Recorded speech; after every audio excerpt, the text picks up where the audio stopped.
નમસ્કાર મિત્રો, હું મનોજ દેવજી સર્વોપરી યુટ્યુબ ચેનલમાં આપનું હાર્દિક સ્વાગત કરું છું. આજે આપણે ધોરણ 10 ગુજરાતી વિષયની અંદર છંદનો અભ્યાસ કરવાનો છે. આની અગાઉના લેક્ચરમાં આપણે જોયેલું હતું અલંકાર, અને અત્યારે આપણે છંદ કે જે એક વ્યાકરણનો મહત્વનો મુદ્દો છે. જો કે બોર્ડની પરીક્ષાની અંદર આમ જોવા જઈએ તો 2 માર્કમાં આ છંદ છે એ પૂછાય છે. એક તો એનું ઉદાહરણ ઓળખાવાનું છે અને બીજું એનું બંધારણ ઓળખાવાનું છે. એટલે આ 2 માર્કમાં તમારે આનો અભ્યાસ કરવાનો છે. પણ આમ જોવા જઈએ તો માત્ર ને માત્ર પરીક્ષાલક્ષી જે છે એનો જ અભ્યાસ કરવાનો નથી, પણ સરળતાથી આપણને સમજાય અથવા તો આપણે પણ એને પરીક્ષાના સંદર્ભમાં પૂછાય એના કરતાં પણ સારી રીતે આપણે એને ઓળખાવી શકીએ એ પ્રમાણે આપણે એનો અભ્યાસ કરવાનો છે. તો સર્વપ્રથમ કોઈ પણ બાબત શીખતી વખતે, કોઈ પણ બાબત હોય છે એ તમે જ્યારે શીખતા હોવ ત્યારે એનો અર્થ જાણવો જરૂરી બને છે. જેમ કે અહીંયા આપણે અભ્યાસ કરવાનો છે છંદ. તો છંદ એટલે શું? સામાન્ય આપણને એવો પ્રશ્ન થાય તો જોવા જઈએ તો હું અત્યારે એની વ્યાખ્યા અથવા તો સમજૂતી જે કાંઈ છે એ અર્થ સમજવા માટે આપણે એની વ્યાખ્યા લખીએ છીએ. તો અહીંયા હું લખું છું કે છંદ એટલે વર્ણના માપ ની ગોઠવણીના નિયમ મુજબ થયેલી મેળવાળી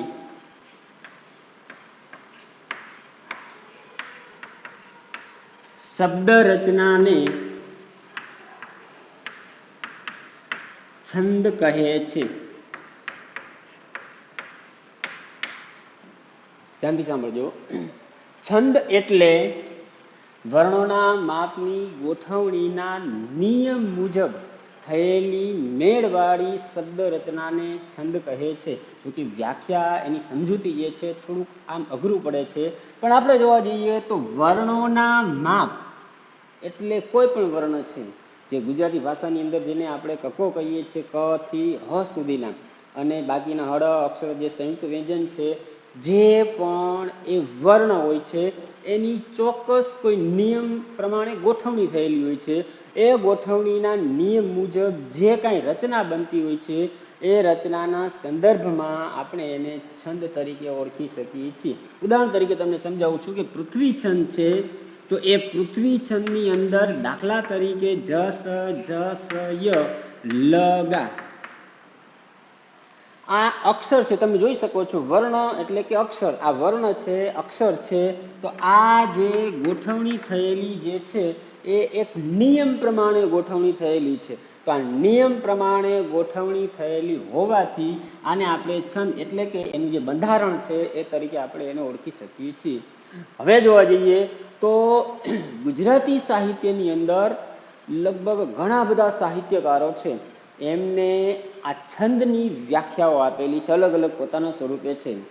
એમાં ખાસ કરીને જોવા જઈએ તો હરિવલ્લભ ભાયાણી જે છે સાહિત્યકાર, એમને છંદની વ્યાખ્યા આપેલી છે કે છંદ એટલે અમુક વર્ણ એકમોના ચોક્કસ સમયાંતરવાળી ગોઠવણીથી થયેલું માપ, એને છંદ તરીકે ઓળખાવી શકાય છે. જોકે રામનારાયણ વિશ્વનાથ પાઠકે પણ એની અલગ અલગ વ્યાખ્યા આપેલી છે, ઘણા બધા સાહિત્યકારે આપેલી છે, પણ બધાયનો આપણે અભ્યાસ કરવાનો નથી. હવે આપણે જોવા જઈએ તો આ છંદ છે એની જે વ્યાખ્યા આપણે જોયેલી, એની સમજૂતી જોયેલી છે, તો હવે એ કયા પ્રમાણે લાગે છે, એનો ઉપયોગ કયા પ્રમાણે છે, અથવા તો છંદને આપણે કેવી રીતના ઓળખાવી શકીએ છીએ, એના માટે આપણી પાસે થોડુંક પૂર્વ જ્ઞાન હોવું જરૂરી છે. જેમ કે જે ગુજરાતી સાહિત્ય છે આપણું, એ ગુજરાતી સાહિત્યનું સ્વરૂપ 2 પ્રકારે છે. એમાં પ્રથમ જોવા જઈએ તો પદ્ય અને બીજું જોવા જઈએ તો ગદ્ય. એ તો તમને ખબર હશે કે ધોરણ 10ની અથવા તો ધોરણ 9ની ટેક્સ્ટબુકની અંદર તમે જોયેલું હશે કે પદ્ય એટલે કાવ્ય અને ગદ્ય એટલે કે પાઠ.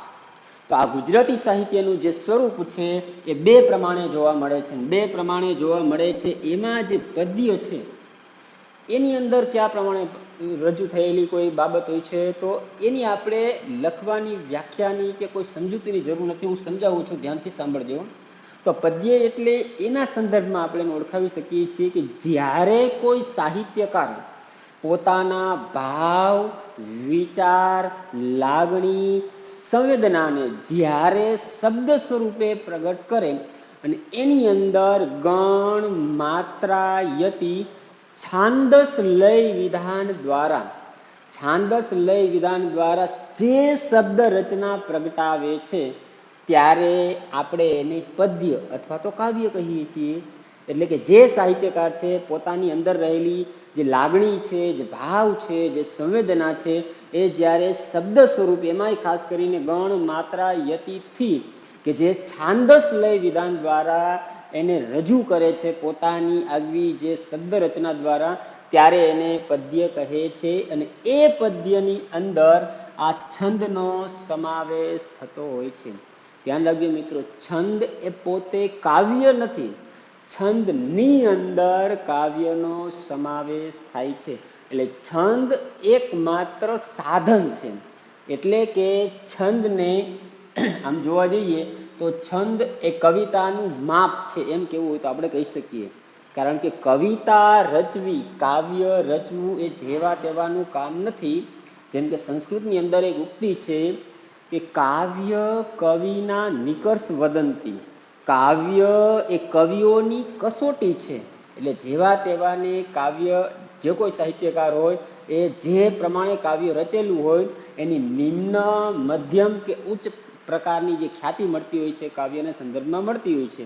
એ માટે આપણે જોવા જઈએ તો જે કાવ્ય છે એ કાવ્યની અંદર એક એવી બાબત છે કે જેને આપણે સરળતાથી એ કોઈ પણ સાહિત્યકાર છે એને આપણે ઓળખાવી શકીએ છીએ કે આ મધ્યમ છે અથવા શ્રેષ્ઠ છે, તો એની એમાં ગણના થતી હોય છે. હવે જોવા જઈએ તો છંદ એ કવિતાનું માપ છે. આમ તો જોવા જઈએ અંગ્રેજીની અંદર પણ છંદ કે જેને મીટર તરીકે ઓળખવામાં આવે છે, એટલે અંગ્રેજીમાં પણ છંદ એને મીટર તરીકે, ત્યાર પછી ગુજરાતી ભાષાની અંદર જે છંદ છે એનું નામ છંદ એ પ્રમાણે છે, અને ત્યાર પછી સંસ્કૃત ભાષાની અંદર એને વૃત્ત તરીકે ઓળખવામાં આવે છે. એટલે અલગ અલગ એની ભાષામાં એને નામ આપેલા છે. હવે મિત્રો આનો અર્થ આપણે એ પ્રમાણે જોયેલો છે. તો હવે જ્યારે છંદની બાબત શીખવી હોય ત્યારે અમુક એનું પૂર્વ જ્ઞાન, હમણાં જ મેં તમને વાત કરી, તેનું પૂર્વ જ્ઞાન આપણે જાણવું, શીખવું, સમજવું જરૂરી બને છે. જેમ કે છંદની અંદર અમુક વર્ણ એવા છે કે જે આપણે ફરજિયાત સમજવા પડશે, નહીતર આપણને ખબર પડશે નહીં. કારણ કે બનતું હોય છે એવું કે આપણે ડાયરેક્ટ છંદ જો શીખીએ તો ઘણી વખત એવું બનતું હોય કે અમુક નવા શબ્દો છે અથવા તો એ છંદની એ વ્યાકરણની અંદર જ એનો પ્રયોગ થતો હોય, તો અમુક એવા શબ્દો છે કે જેનો અર્થ જાણવો જરૂરી બને છે. જેમ કે આપણે અત્યારે જોવા જઈએ તો તાલ, આ પ્રથમ શબ્દ એવો છે કે જેનો અર્થ જાણવો જરૂરી બને છે. આ તાલ પ્રત્યે તાલ જે શબ્દ છે એનો અર્થ શું થાય? કારણ કે કાવ્યની અંદર જે છંદ ઉપયોગ થતો હોય છે એ છંદની અંદર આનો ઉપયોગ વારંવાર થશે. તો વળી પ્રશ્ન એ થાય કે તાલ એટલે શું? તો હું લખતો નથી પણ એની ટૂંકી વ્યાખ્યા આપું છું કે તાલ એટલે અમુક અંતરે જે ભાર મુકાય છે તેને તાલ કહે છે. અને એ માત્ર માત્રામેળ છંદમાં જોવા મળે છે, અક્ષરમેળમાં નહીં. જો કે છંદના બે પ્રકાર છે, આપણે પછી આગળ જોશું જ, પણ અત્યારે તમને ટૂંકમાં જણાવું છું કે તાલ એટલે તો અમુક અંતરે જે ભાર મુકાય છે તેને આપણે મિત્રો તાલ તરીકે ઓળખી શકીએ છીએ. અમુક અંતરે ભાર મુકાય છે પણ માત્રામેળ છંદમાં જ જોવા મળે છે. એવી જ રીતનો જે બીજો શબ્દ છે કે જે વારંવાર પ્રયોગ થતો હોય છે તે એને આપણે યતિ. યતિ એટલે અટક સ્થાન એવું આપણે કહી શકીએ છીએ. યતિ એટલે અટક સ્થાન. અટક સ્થાન એટલે ખાસ કરીને આપણે જોવા જઈએ તો અગાઉ જે આપણે વિડીયો જોયેલો હતો અલંકારની અંદર, તો અલંકારમાં તમે જોયેલું હશે, એક ઉદાહરણ મેં આપેલું હતું કે વિદ્યા ભણ્યો જે, વિદ્યા ભણ્યો જે. બીજું આપણે ચરણ લઈએ તો વિદ્યા ભણ્યો જે તે ઘેર વૈભવ રૂડો. બે લીટી થઈ. હવે એમાં પહેલી લીટી, પહેલું ચરણ જ્યાં પૂર્ણ થાય ત્યાં જે આપણે અલ્પવિરામ કરતા હોઈએ છીએ, તો એ અલ્પવિરામ એટલે કે અટક સ્થાન છે, તો એને યતિ તરીકે ઓળખવામાં આવે છે.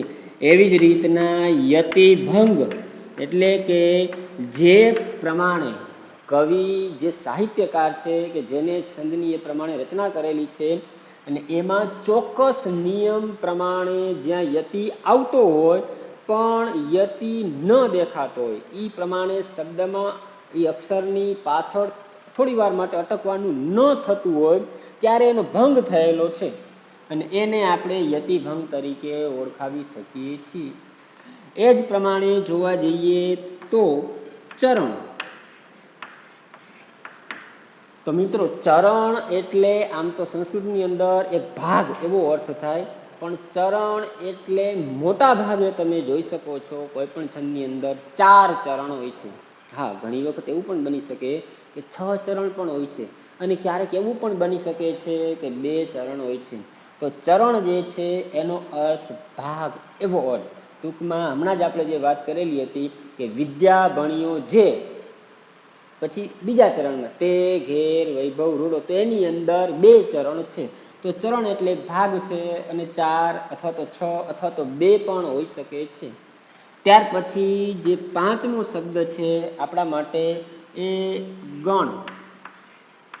આ મિત્રો આપણા માટે જો કે બધા શબ્દો ખાસ જ હોય છે, પણ આ ગણ એટલે અહીંયા પણ કદાચ આપણને અગાઉ જે હરિવલ્લભભાઈ ભાયાણીએ જે વ્યાખ્યા આપેલી હતી એની અંદર પણ ગણનો સમાવેશ થાય છે. તો ગણ ગુજરાતી ભાષાની અંદર જો છંદને શીખવા હોય તો ગણ 8 છે, એટલે કે 8 ગણ છે.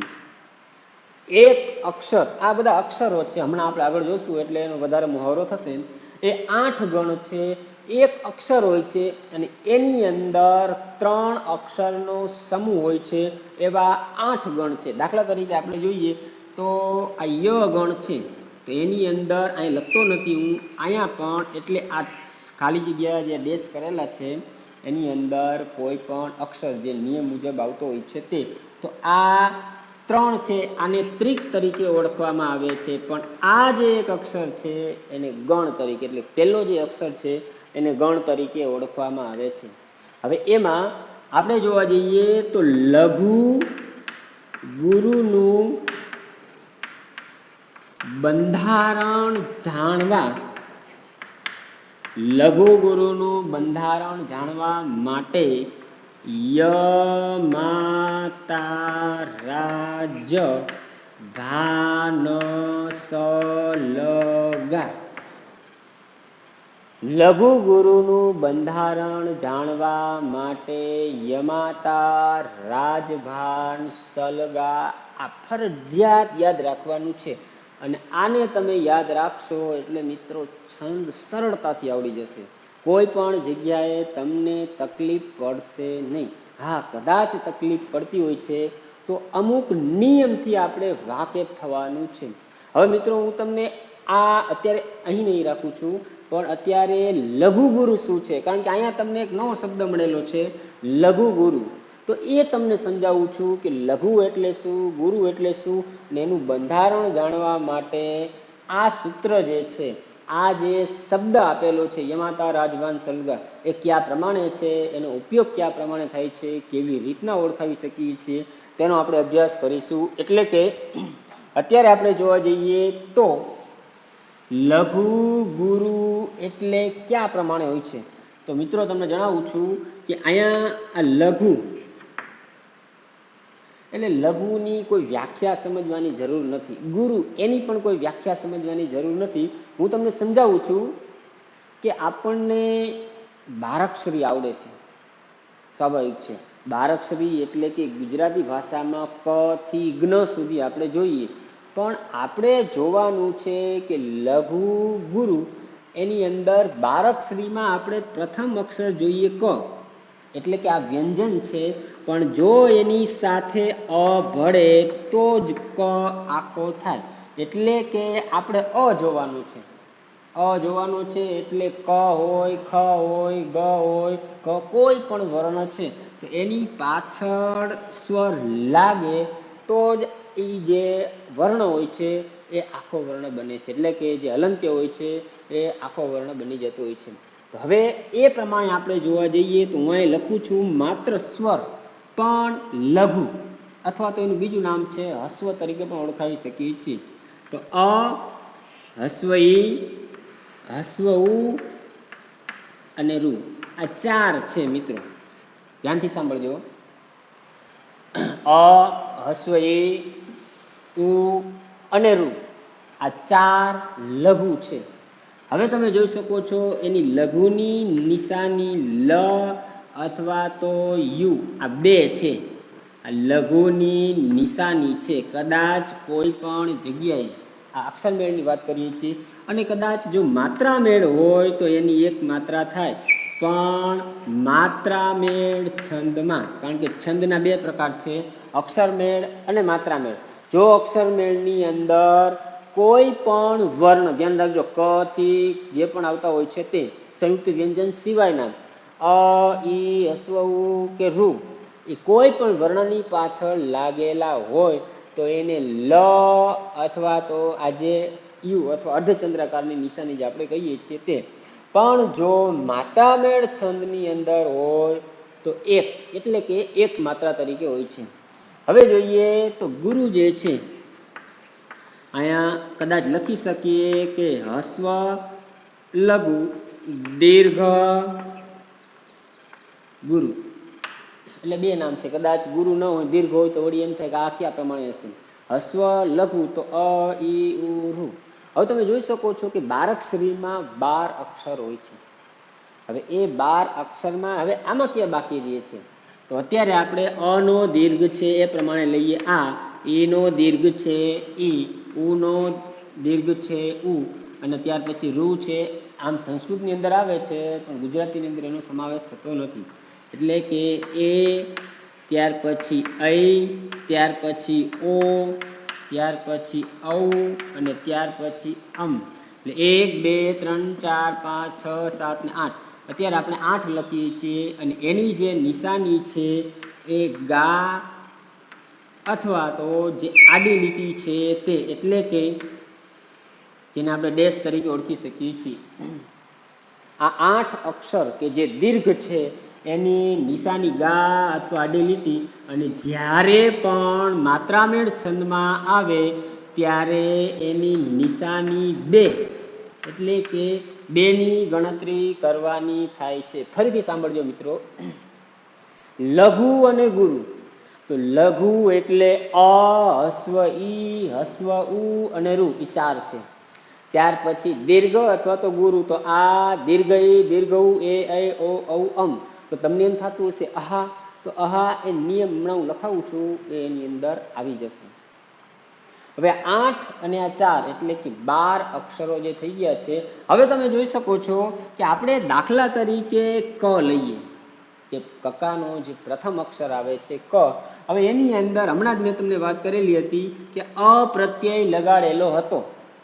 તો દાખલા તરીકે ક ખોડો છે, એની અંદર અ પ્રત્યય ભળેલો છે, બરાબર. અ આખો થઈ ગયો. તો હવે તમે જોઈ શકો છો કે જે આ ક છે એને આપણે હસ્વ કહેશું, દીર્ઘ કહેશું, કે કયા પ્રમાણે કહેશું, અથવા તો એની નિશાની કયા પ્રમાણે મૂકશું, અથવા તો એની માત્રા કયા પ્રમાણે મૂકશું, તમે જ નક્કી કરી શકો છો. તો તમે જોઈ શકો છો કે ક ની અંદર અ વર્ણ ભળેલો છે. તો અ એટલે કે અહીંયા લઘુ છે, તમે જોઈ શકો છો. તો લઘુની નિશાની તમે લ પણ કરી શકો છો, યુ પણ એટલે અર્ધચંદ્રાકાર પણ કરી શકો છો, અથવા તો જો માત્રામેળ છંદની અંદર પછી એક માત્રા આપણે મૂકી શકીએ છીએ. પણ કદાચ બની શકે એવું કે અહીંયા જે ક છે એની જગ્યાએ કોઈ પણ બીજો વર્ણ આવે, માત્ર ક એવું ચોક્કસ નથી. કદાચ બની શકે ખ પણ આવી શકે છે, ગ પણ આવી શકે છે, ઘ પણ આવી શકે છે, ચ પણ આવી શકે છે. કોઈ પણ વર્ણ આવી શકે છે, પણ પાછળ આપણે જોવાનું કે આ ચારમાંથી કોઈ પણ લાગેલું છે. દાખલા તરીકે ક છે, ત્યાર પછી આનું લઈએ તો કી, આ પ્રમાણે લઈએ તો કુ, આ પ્રમાણે લઈએ તો આ. હવે આ આપણે ક લીધેલો છે, પણ તમને કોઈ પણ પૂછાઈ શકે છે, કોઈ પણ તમારે ઓળખાવાનું થાય તો અહીંયા આ પ્રમાણે હોવું જોઈએ. હવે આના સિવાયમાં કદાચ બની શકે એવું કે અહીંયા જે ક છે ત્યાં કા આપેલું હોય તો તમે જોઈ શકો છો કે ગા અથવા તો જે ડેશ છે, આડી લીટી છે, અથવા માત્રામણ છંદની અંદર હોય તો બે માત્રા તરીકે આપણે એને લખી શકીએ છીએ. કદાચ બની શકે કે આ પ્રમાણે હોય, કદાચ બની શકે આ પ્રમાણે હોય, કદાચ બની શકે આ પ્રમાણે હોય, અથવા તો આ પ્રમાણે, અથવા તો આ પ્રમાણે, અને ત્યાર પછી આ પ્રમાણે. તો આ જે બધા જે છે આ બધાને દીર્ઘ કહેવાય. એટલે કે દીર્ઘ છે, ગુરુ છે, આવા કોઈ પણ વર્ણ હોય, હમણાં જ કીધું એ પ્રમાણે ગ, ઘ, ચ, છ કોઈ પણ હોઈ શકે છે, તો એની નિશાની આપણે ગા કરી શકીએ છીએ, આડી લીટી અથવા તો ડેશ, અથવા જો માત્રામણ છંદની અંદર હોય તો એની બે માત્રા લખવાની થશે. મિત્રો ધ્યાન રાખજો, આ બાબત આપણે ખાસ સમજવી જરૂરી છે, તો જ તમને આ છંદ શું છે, છંદ ઓળખાવવો, કયા પ્રમાણે ઓળખાવવો. હમણાં જ મેં તમને કીધું એક તમારે કોઈ પણ એક છંદનું ચરણ આપેલું હશે અથવા તો આખી બે લીટી આપેલી હોય તો તમારે એને ઓળખાવાની છે, અને એ એક માર્કમાં એ પ્રમાણે પૂછાય. અને ત્યાર પછી એનું બંધારણ, એટલે કે બંધારણ, યતિ, એના કેટલા અક્ષર છે, કેટલી માત્રા છે, ટૂંકમાં જે આવતું હોય તે એ પ્રમાણે આપણને 2 માર્કમાં પૂછાય છે. પણ આ બાબત એક પાયાની બાબત છે, તમને ખબર હોવી જોઈએ. એટલે કે આ ચારમાંથી કોઈ પણ લાગેલા હોય તો લ, યુ અથવા તો અર્ધચંદ્રાકાર કહેવાય કે એક માત્રા, અને આ 8માંથી કોઈ પણ લાગેલા હોય તો ગા, આડી લીટી અથવા તો જે બે માત્રા છે એ પ્રમાણે આપણે એને ઓળખાવી શકીએ છીએ. હવે આટલી બાબત જાણ્યા પછી ધ્યાન રાખજો, કદાચ બની શકે એવું, આ અત્યારે એમ રાખું છું, પણ કદાચ બની શકે કે આ હોય, દાખલા તરીકે આવું હસ્વ આપેલું હોય અથવા તો દીર્ઘ છે તો દીર્ઘ થવાનું છે, પણ હસ્વ આપેલું હોય, આમાં આપણે કીધું હોય કે કી આવતું હોય એટલે હસ્વ જ થાય, કુ આવતું હોય તો હસ્વ જ થાય, એની નિશાની આ પ્રમાણે જ થાય, અથવા માત્ર હોય તો એક જ થાય. પણ ઘણી વખત મિત્રો એવું બનતું હોય છે કે કદાચ આ એક અક્ષર આ ક આપેલો છે, સમજી લ્યો હસ્વ છે, છતાં પણ એની નિશાની ગા, ડેશ અથવા માત્રામય છંદનો હોય તો બે કરવાની થાય. શા માટે? એના માટેના અમુક નિયમો જે છે હું અહીં લખું છું. જેમ કે જ્યારે તીવ્ર અનુસ્વાર આવે ત્યારે હસ્વ પણ દીર્ઘ થાય છે. ફરીથી, જ્યારે તીવ્ર અનુસ્વાર આવે ત્યારે હસ્વ પણ દીર્ઘ થાય છે. ધ્યાન રાખજો, કારણ કે અહીંયા એવું બને છે કે ઘણી વખત આપણે આ નિયમને અનુસરતા હોઈએ છીએ, પણ અમુક એવા નિયમ છે કે જે હસ્વ હોય છતાં પણ દીર્ઘ થાય છે.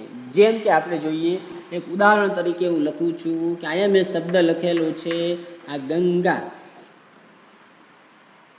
હવે તમે જોઈ શકો છો કે અહીંયા ક એના પ્રમાણમાં લઈએ તો અહીંયા ગ છે, એની અંદર ગ પ્લસ અ આવ્યું તો તમને એમ થાય અ એટલે કે આ તો લઘુ છે, તો એની નિશાની લ અર્ધચંદ્રાકાર કે માત્રામણ છંદ હોય તો એક માત્રા મૂકવાની થાય. પણ નિયમ કયા પ્રમાણે છે કે જ્યારે તીવ્ર અનુસ્વાર આવે તો તીવ્ર એટલે જેનું ઉચ્ચારણ આપણે કરતા હોઈએ ફરજિયાત કરવું પડે છે.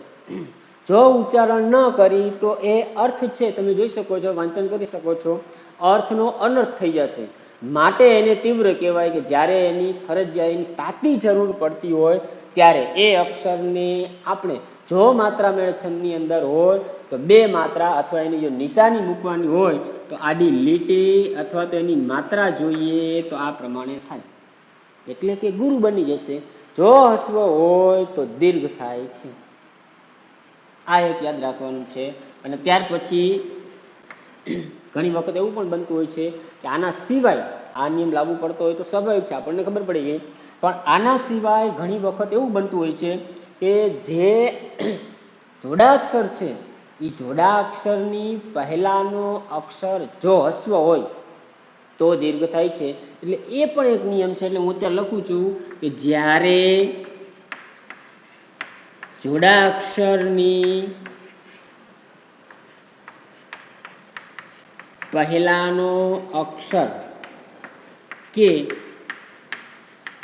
રેફની પહેલાનો અક્ષર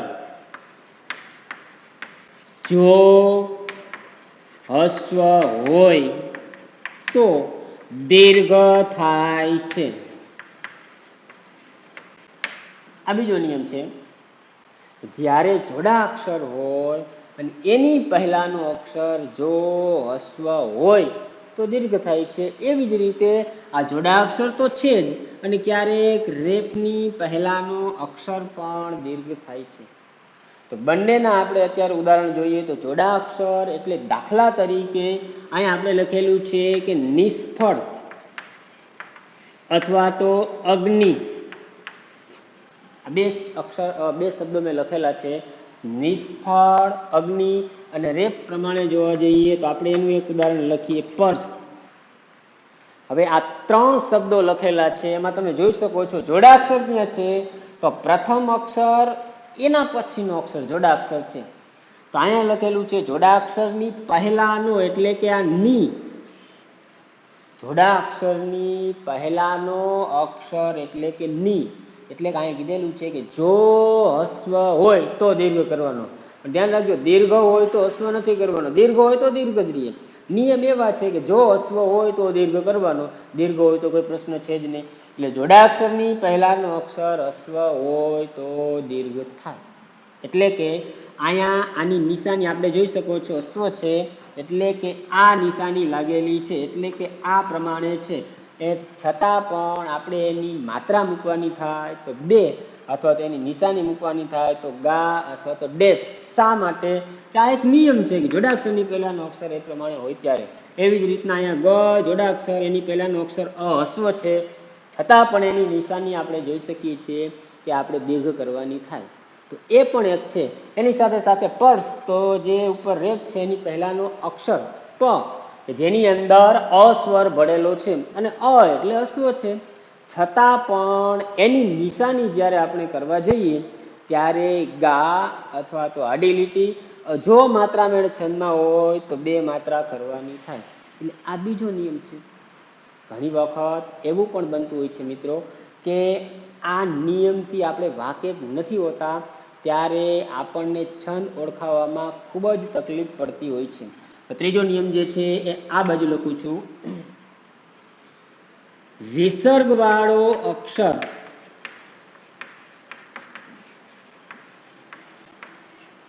વિસર્ગવાળો અક્ષર હસ્વ હોય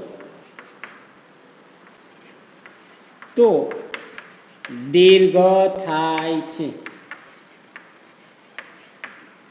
વિસર્ગવાળો અક્ષર હસ્વ હોય તો દીર્ઘ થાય છે. હવે દાખલા તરીકે આપણે એનું ઉદાહરણ જોઈએ તો અહીં લખું છું, અંતઃકરણ અથવા તો નિસંતાન. આ બે ઉદાહરણ મેં લખેલા છે. તો તમે જોઈ શકો છો અહીંયા વિસર્ગ પહેલાનો નહીં, ધ્યાન રાખજો, વિસર્ગ વાળો અક્ષર. તો વિસર્ગ વાળો અક્ષર એટલે કે ત છે. તમે જોઈ શકો છો કે આ ત જે છે એ છે હસ્વ, એટલે કે હમણાં જ મેં તમને વાત કરેલી હતી અમ પછી આહા, પણ એ અહીંયા આવશે નિયમની અંદર એટલે તમને સમજાવીશ. તો અહીંયા ત છે પણ એની અંદર તમે સ્વર જોવા જાઓ તો અ છે, એટલે આપણને એમ થાય કે લ યુ એટલે કે અર્ધચંદ્રાકાર અથવા તો માત્રા મેળવો તો એક માત્રા, પણ એવું નહીં થાય. વિસર્ગ વાળો જે છે એ વિસર્ગ વાળો એટલે કે દીર્ઘ થાય, એટલે કે ગા અથવા તો ડેશ અથવા તો જો માત્રા મેળ છંદની અંદર આવું આપેલું હોય તો એની બે માત્રા થાય. એવી જ રીતે તમે જોઈ શકો છો નિસંતાન, તો ની હસ્વ છે છતાં પણ આપણે દીર્ઘ મૂકવાનું થાય. શા માટે? તો ત્યાં વિસર્ગ આપેલો છે એટલા માટે. આ 3 નિયમ અને ત્યાર પછી ચોથો નિયમ જે છે ઉપર લખું છું, એટલે કે સરળતાથી આ ચોથો લાસ્ટ છેલ્લો નિયમ છે. આમ જોવા જઈએ તો આ કોઈ નિયમ છે નહીં, પણ સરળતાથી આપણે સમજવા માટે આવું બનતું હોય ત્યારે આવું પણ થઈ શકે છે. જો કે આટલું આવડી જાય તો આપણને ખબર પડી ગઈ યાદ પ્રમાણે છે, તો ઘણી વખત એવું નથી થતું ત્યારે આનો મુહાવરો ફરજિયાત બની જતો હોય છે. જેમ કે આપણે જોઈએ તો ગુજરાતી ભાષાની અંદર જે સંયુક્ત વ્યંજન છે, તો જે સંયુક્ત વ્યંજન હોય, સંયુક્ત વ્યંજન એટલે આમ તો જોડાક્ષર જ ગણાવી શકીએ. સંયુક્ત વ્યંજનની પહેલાનો અક્ષર જો હસ્વ હોય તો દીર્ઘ થાય છે. ફરીથી, સંયુક્ત વ્યંજનની પહેલાનો અક્ષર જો હસ્વ હોય તો દીર્ઘ થાય છે.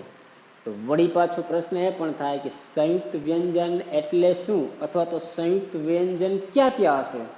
તો આપણે જોઈએ તો દાખલા તરીકે આ ક છે એ વ્યંજન છે, સ છે એ પણ વ્યંજન છે, એની અંદર સ્વર ભળે આ વ્યંજન અને અ ભળેલો છે, એટલે કે આપણે એને ક્ષ તરીકે, એટલે ક્ષત્રિયનો ક્ષ જે આપણે કક્કાની અંદર આવતો હોય છે વર્ણ, તે પણ એ સંયુક્ત વ્યંજન છે. એવી જ રીતના જોવા જઈએ બીજો પણ છે કે જે જ પ્લસ ય પ્લસ અ બરાબર આજ્ઞ,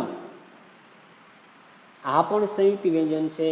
અને ત્યાર પછી ત્રીજું જે છે કે ત પ્લસ ર પ્લસ અ બરાબર 3.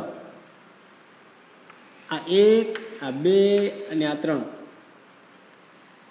ક્ષ જ્ઞ ત્ર. હવે તમે જોઈ શકો છો કે ક્ષ હોય, જ્ઞ હોય કે પછી ત્ર હોય, એની પહેલાનો અક્ષર જો હસ્વ હોય તો મિત્રો દીર્ઘ બને છે.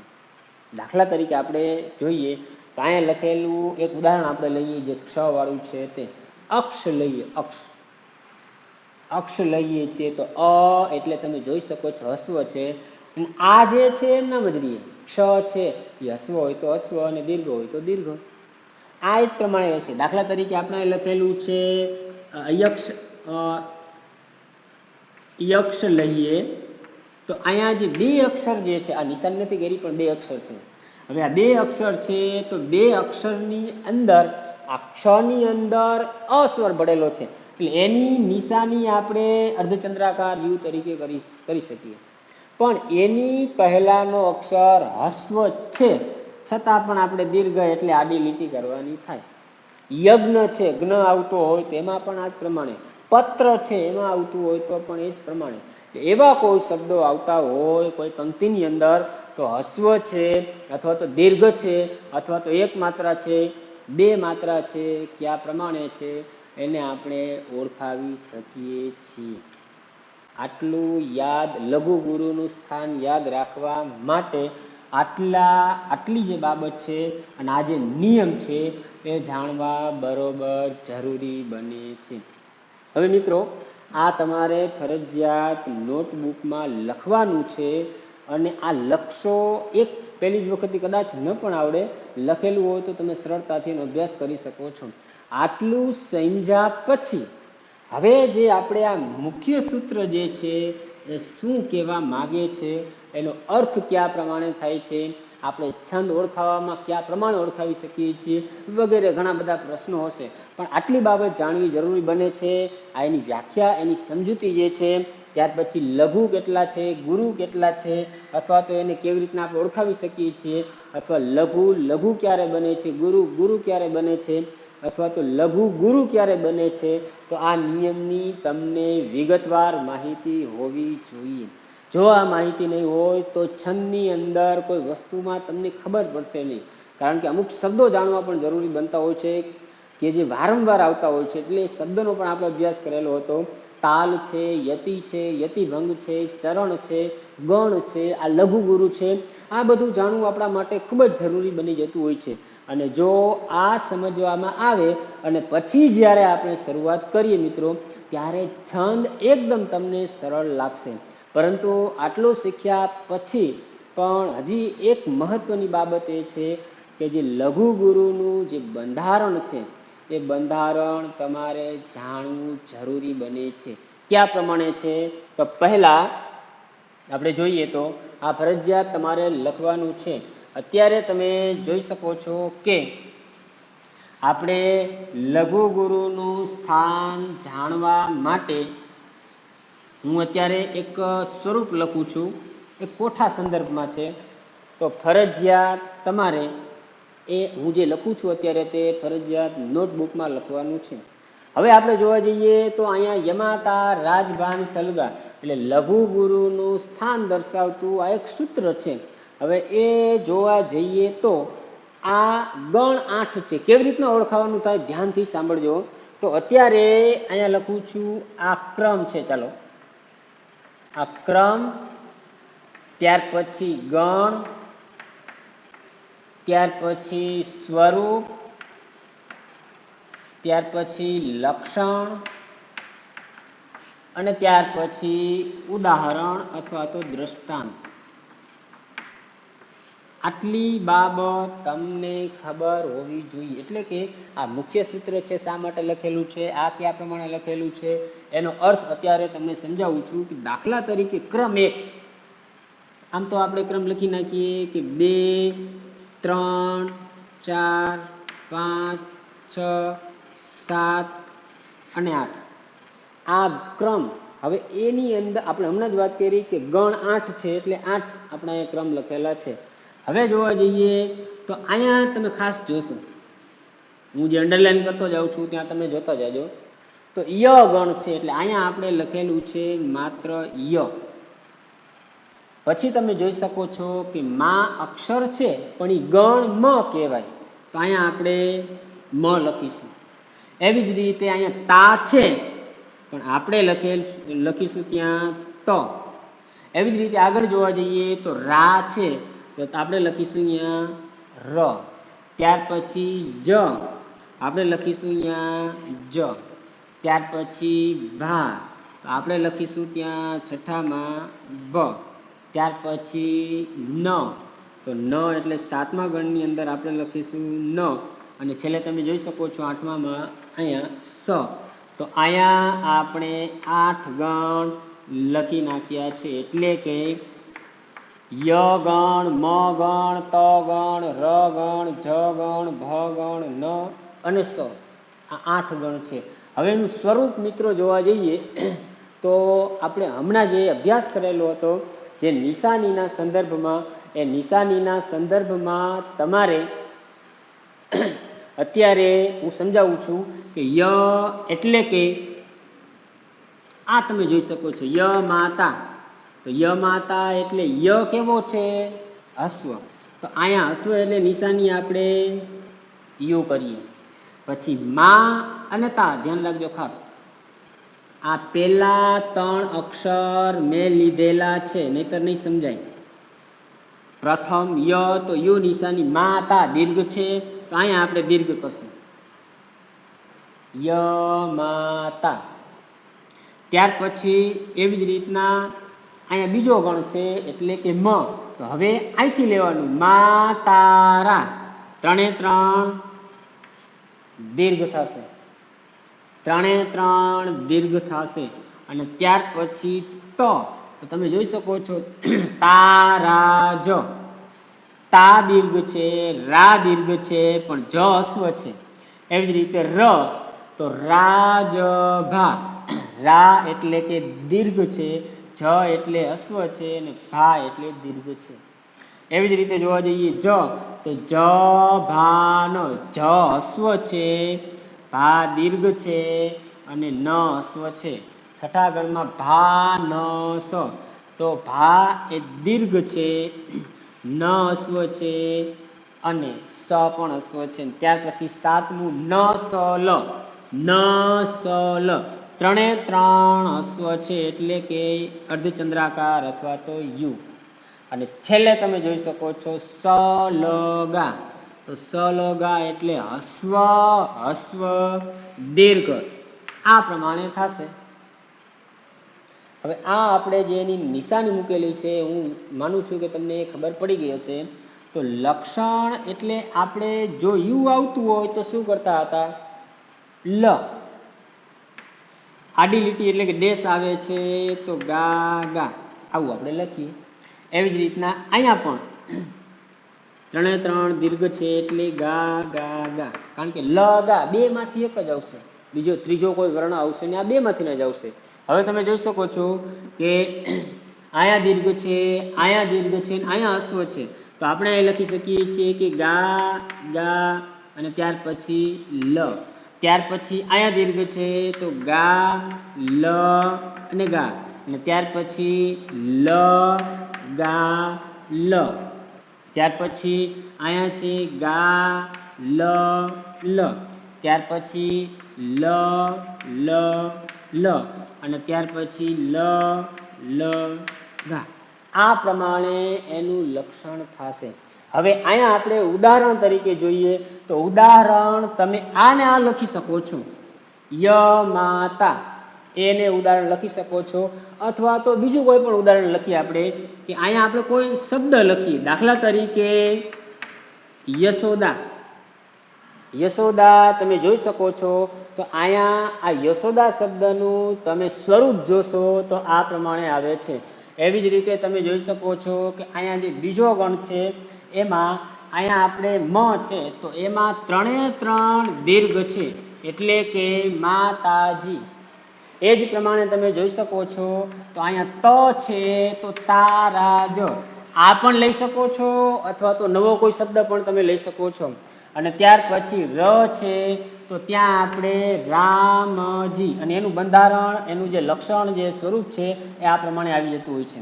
ત્યાર પછી જ છે તો જ કા ત, અને ત્યાર પછી ભ છે તો ભારત, અને ત્યાર પછી ન છે એમાં તમે જોઈ શકો છો તો ત્રણે ત્રણ અશ્વ છે એટલે કે આપણે લખશું ન ય ન, અને ત્યાર પછી અશ્વ અશ્વ દીર્ઘ એટલે સમતા.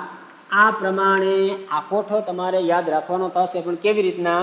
આ ય મ ત ર જ ભ ન સ જે 8 ગણ છે એ 8 ગણમાં પ્રથમ અક્ષર જે લીધેલો એના પછીના 2 અક્ષર, આ બીજો અક્ષર લીધેલો તો એના પછીના 2, ત્રીજો હોય તો એના પછીના 2, એ પ્રમાણે આપણે આ લખવાનું હોય છે. હવે તમે કોઈ પણ વાક્ય છે જ્યારે અહીંયા આપવામાં આવેલું હોય ત્યારે એ વાક્યના સંદર્ભમાં આવું સ્વરૂપ એટલે કે જે નિશાની વડે દર્શાવી શકાય છે અથવા તો જે લક્ષણ છે લ ગા એ પ્રમાણે આપણે એને ઓળખાવી શકીએ છીએ. અને એ પ્રમાણેના આ ઉદાહરણો છે. તો આટલું ફરજિયાત તમારે નોટબુકની અંદર લખવાનું છે. અને ત્યાર પછી આનો બરોબર મહાવરો કર્યા પછી જે આપણે છંદ શીખવાના છે એના જે 2 પ્રકાર છે, અક્ષરમેળ અને માત્રામેળ, એનો આપણે અભ્યાસ કરીશું. પણ એ અભ્યાસ નેક્સ્ટ વિડીયોની અંદર કરીશું. ધન્યવાદ.